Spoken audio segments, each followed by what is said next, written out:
Human beings are searching for the personal experience of reality.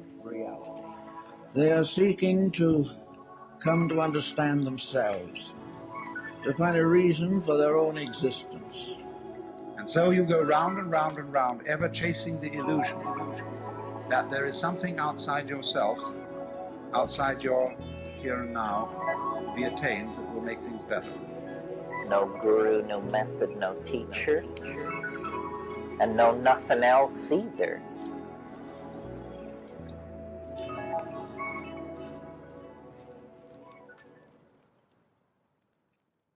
Welcome, fellow Phoenixes. Social media has become a staple of the modern world. The longer it exists, the further it entrenches itself in our everyday life. Pictures of your cat, bathroom selfies, and funny memes can't be bad, right? It's my position that social media is perpetuating a sickness of body, mind, and soul. And with that said, I'd like to take a couple of moments and just focus on what we're grateful for today.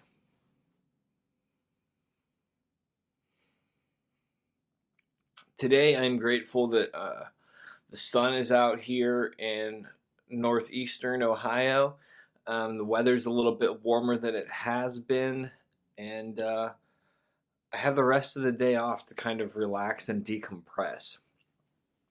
So this weekend, I took a social media detox for the most part, and I happened to log back in briefly on Saturday. And I just saw one comment or one series of comments, and like I almost had an aneurysm. The issue with social media really is the fact that there's rampant toxicity of people's attitudes, and there's like this. There was a study done that found how much more malicious people can be when they're just a face in a crowd. And that same kind of attitude is what is involved in trolling or just being an outright douche canoe on social media. It's that similar mentality. And I'm not going to sit here and tell you that I've never been an unadulterated asshole on social media. I have been. It's something I still might fall in the trap of at times. If I'm being honest, I mean, I could sit here and lie and tell you all this fancy, great horseshit if I wanted to, but that really hasn't been something I've been trying to perpetuate from the start of this. And one of the things like I'm really noticing is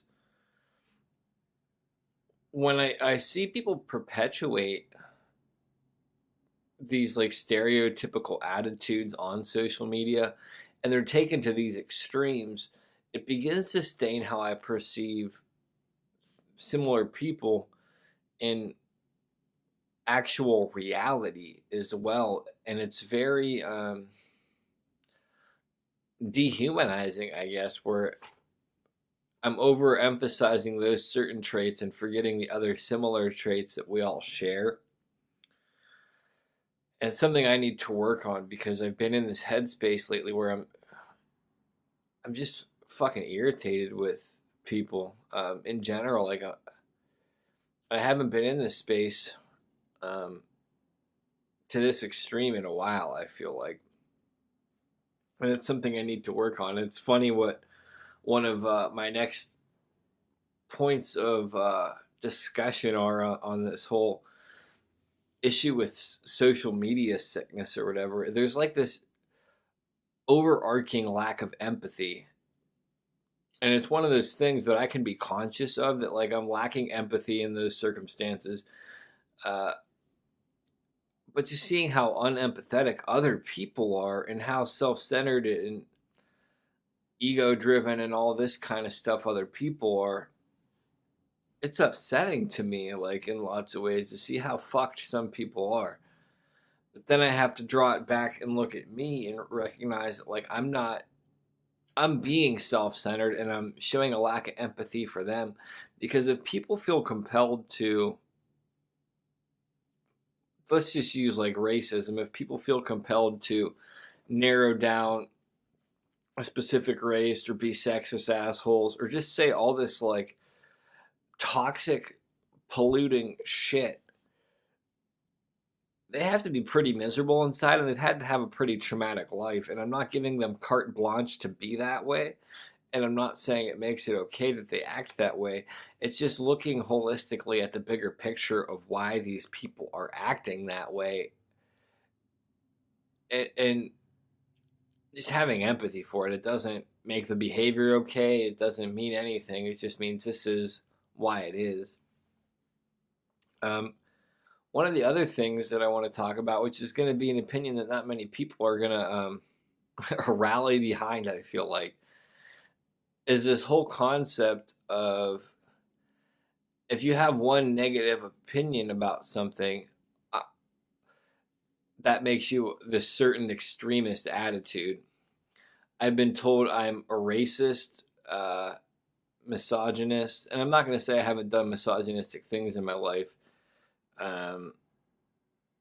Social justice warrior, like all these things. There's all these terms that can be thrown out at times just for having a different opinion. I was told I was transphobic at one point because I had to make the clarification that I was only interested in naturally born females.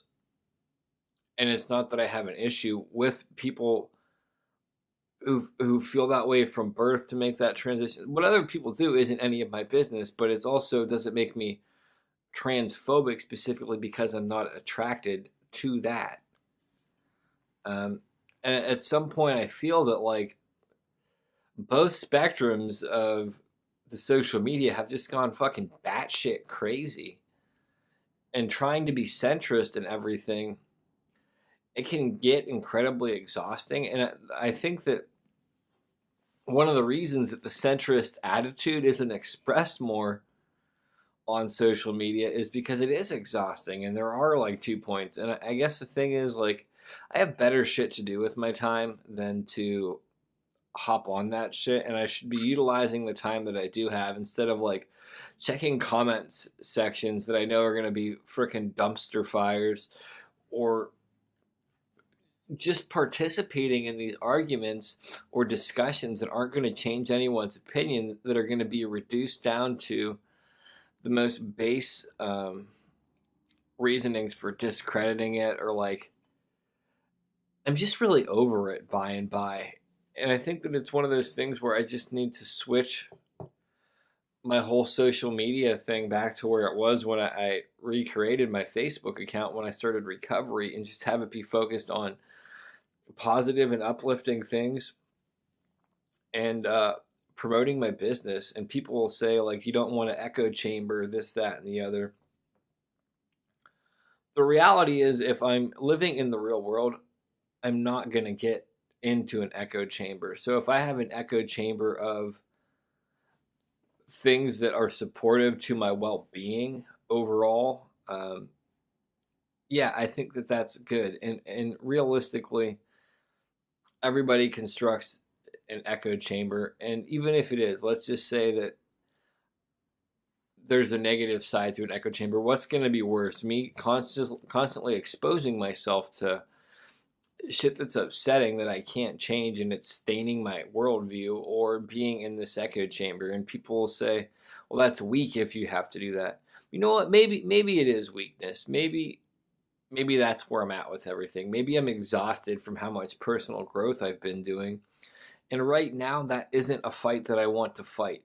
Ultimately, it's none of their damn business. Maybe if they could look at their own life and evaluate how they're better at giving advice for themselves than they are for doing what they need to do in their own life, they could be happier. I don't really want to get off on this tirade much longer. Like, I know the solution for me is minimizing use and all this kind of stuff, and switching directions with everything. So you won't see me on Facebook very much. I'm not going to be doing things like I did. And one of the things that I think that makes social media so widely used is how it's constructed, and the whole release of dopamine from getting messages and all of this kind of stuff. Like the whole like neuroscience or like brain chemistry of everything, and that's something you can look up on your own. But it is incredible, constructed to be incredibly addictive. And I think that one thing I'm going to close this episode out with, and just stop my flapping of the gums, is if you want to make a difference to social media, just start posting like little positive sayings, even if it's just like 3 words, like "I love you." Don't expect it to get likes. Don't expect it to do anything. Just start creating stuff that lets people know that they're cared for, that there's love out there, and that there's hope. And it doesn't have to be some elaborate thing. It can be really simplistic and basic, and that's fine. Like, I think that's something I'm going to add to my Spiritual Phoenix Instagram, is just like daily positive sayings or quotes or whatever, because I think that needs to happen. And with that, love and light. You can check my link below if you want to. Love, respect, and appreciate all of you. Namaste.